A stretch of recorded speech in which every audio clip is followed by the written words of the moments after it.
spring.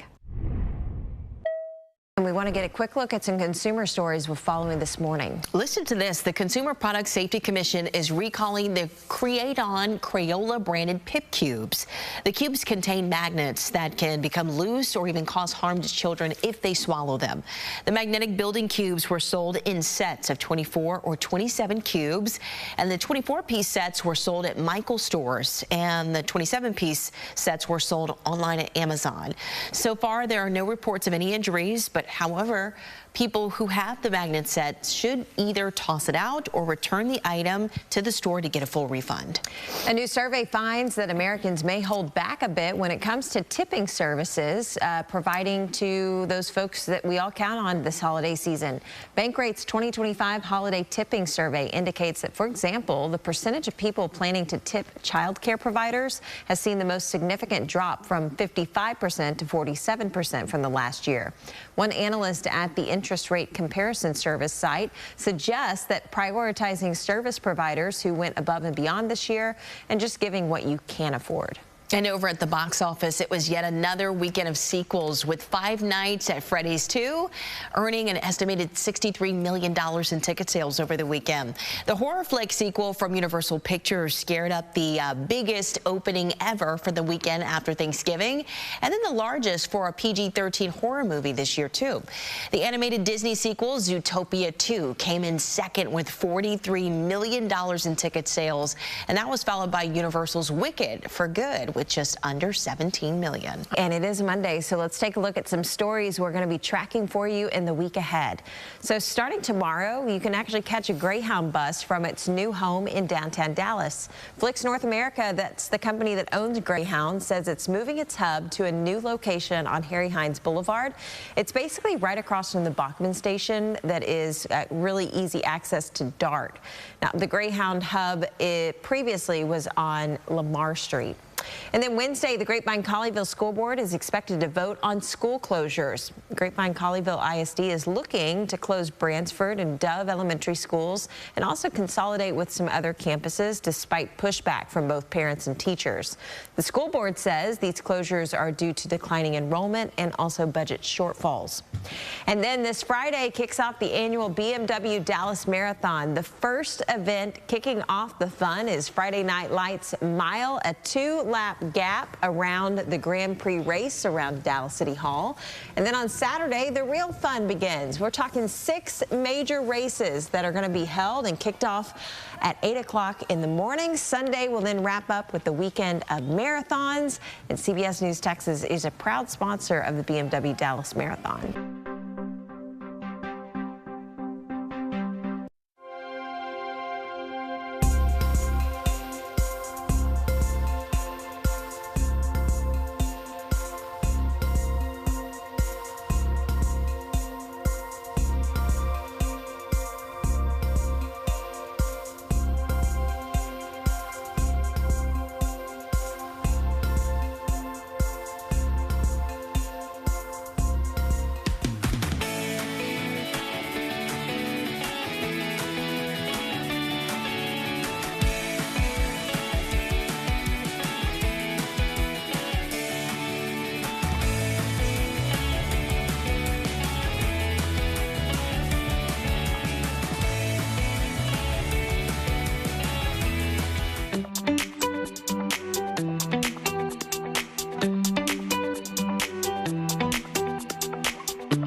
Good Monday morning to you. Hope everybody's having an excellent start to the day. If you haven't head out the door quite yet, well, get ready for a very chilly morning. We're talking about temperatures near freezing across North Texas, and 32 degrees is that actual temperature. That's outside of Dallas, but the good news is it's not foggy like it was the past couple of days. We're actually seeing some pretty clear skies.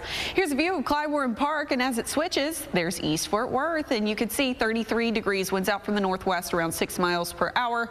Denton also seeing temperatures around 24 degrees, winds out from the northwest around 6 miles per hour. So the actual temperature is very cold outside. We're sitting around 30 degrees into Fort Worth, 32, Dallas, 24 in Denton, 27 into Mineral Wells in Bridgeport and Sulphur Springs at 34 degrees. But the thing is, the winds are making it feel a little bit cooler, so it's actually feeling like the upper 20s and across the Metroplex, and for western counties feeling like the lower 20s.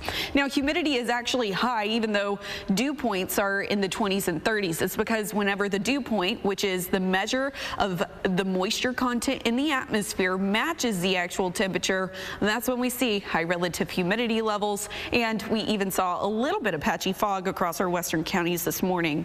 Now, let's talk about the rest of the day, because temperatures will be on the incline back into the 40s as we move into lunchtime. We'll see plenty of sunshine and a high of 51 degrees at 4 p.m. We'll hold on to a slight breeze from the north as we continue through the rest of the day today, but generally speaking, clear conditions will be expected as we move throughout the rest of your Monday. Now, I am tracking our next big weather maker, and I want to show you where it's at right now on the satellite radar data right here across North Texas. Not seeing any activity whatsoever. Let's zoom in out a bit further. I'm tracking a high pressure system that's across the desert southwest, and that is what's going to be influencing our weather. Now, if you have any friends or family over into Kentucky, West Virginia, they're seeing some heavy city snowfall, especially for the higher elevations over there. But generally speaking, most of the United States is just seeing a clear and dry day, maybe a little bit of cloud cover for our cities and our states to the north, and a little bit of precipitation moving into the Pacific Northwest right now. There's a big high pressure system. It'll continue to dominate over this week and bring us warmer conditions. We're looking at plenty of sunshine as we continue through today, through the rest of this week. But our next weather maker moves through Friday and brings us some cooler conditions as we head into the weekend. We'll be right back.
We continue to follow breaking news regarding Texas politician Colin Allred. He is announcing that he is dropping out of the U.S. Senate race and will instead challenge Julie Johnson for the newly redrawn 33rd Congressional District.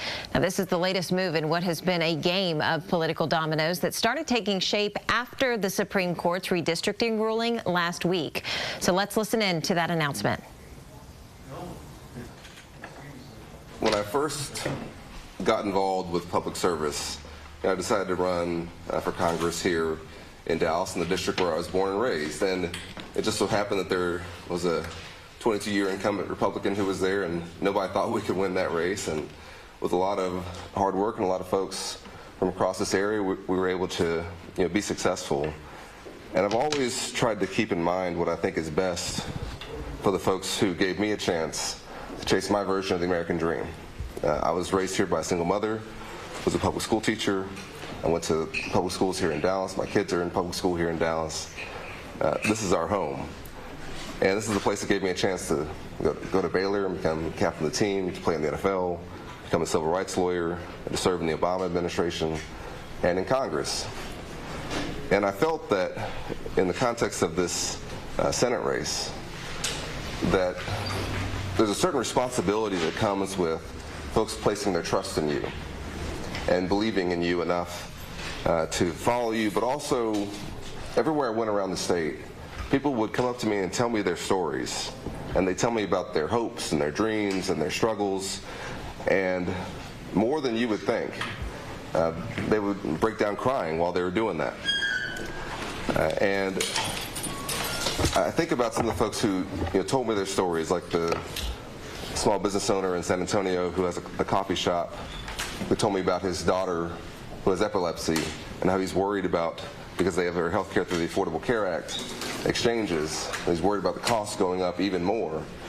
Or the young woman in Corpus Christi who, after I was shucking oysters, she's a waitress there, she just came up to me and started telling me her story and just started crying and saying she was hoping to go back to school, but she started working because she had to pay some bills, and she just kept working and she couldn't stop. But seeing me, she thought that maybe she'd have a chance to go back to school now, and she wanted to talk about that.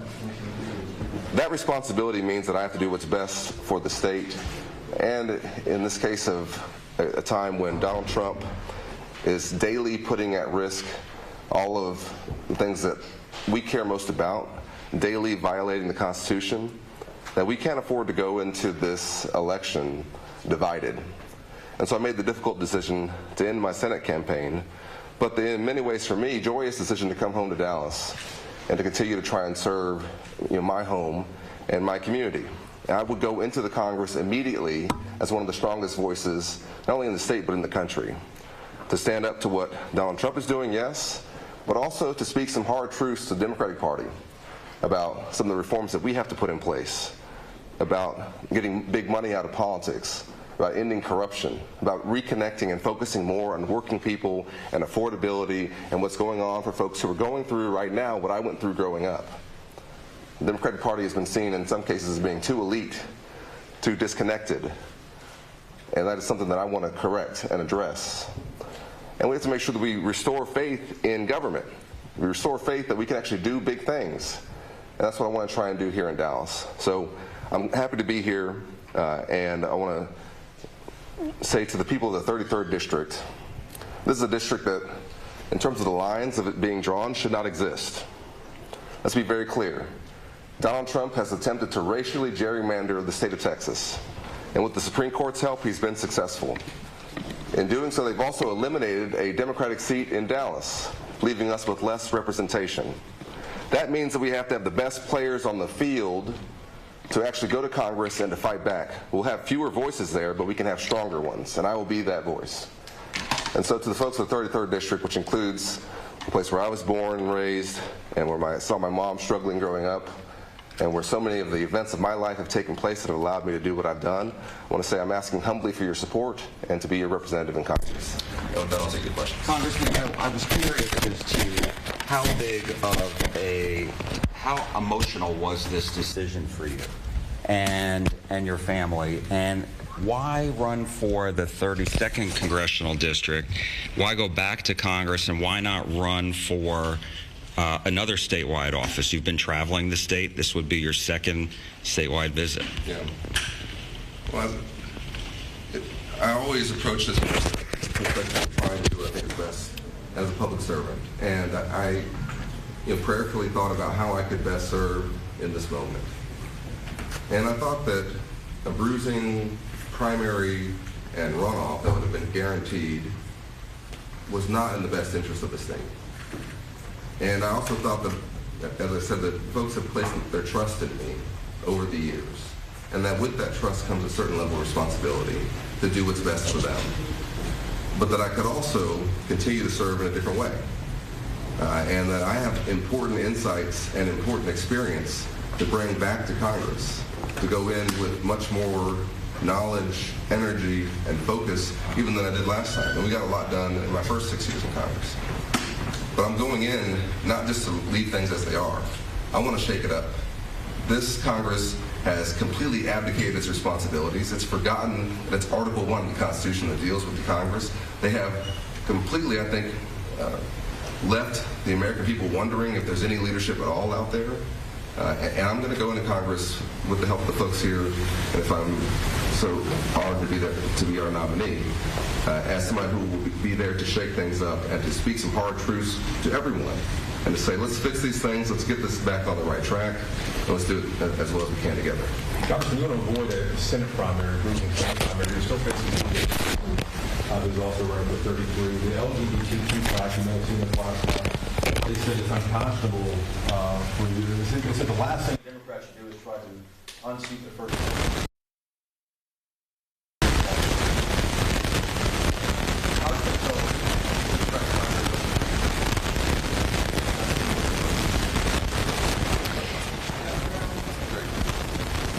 Well, you just heard from Democrat Colin Allred announcing that last-minute shakeup that we've been talking about all morning. He is officially dropping out of the U.S. Senate race in Texas, as Representative Jasmine Crockett is set to enter the Democratic primary for the race. Now, instead, Allred said he's going to be filing paperwork, and in fact, we understand he did just moments ago file that paperwork to run for a newly redrawn congressional seat in Dallas County, which will then, of course, set up a primary challenge with Democratic Representative Julie Johnson. Now, again, that filing deadline that we're talking about is at 6 o'clock today, and we do expect to hear from Representative Crockett around 4:30 this afternoon. So there's clearly a lot of moving parts to this story, and a lot's going to be continuing to happen throughout the day. So you can look for updates online and on our stream today. You can also listen to Jack Fink. You heard a question there from him during that press conference. He's going to be joining us at 11 o'clock with the latest in that newscast. He will also be in place for Jasmine Crockett's announcements that expected at about 4:30 this afternoon. Again, many moving parts to this story. Continue to follow us on CBSNewsTexas.com for the latest. A sad weekend for the Dallas sports scene. Tom Hicks, the former owner of the Dallas Stars and the Texas Rangers, has died at the age of 79. During Mr. Hicks' ownership, the Stars experienced unprecedented success. The entire Stars franchise is indebted to Mr. Hicks, and we are one of the premier teams in the NHL because of his ownership. That was a tribute that played during the Stars game last week. But, I mean, Ro, you've been on this Dallas sports scene for quite a while now, and, I mean, obviously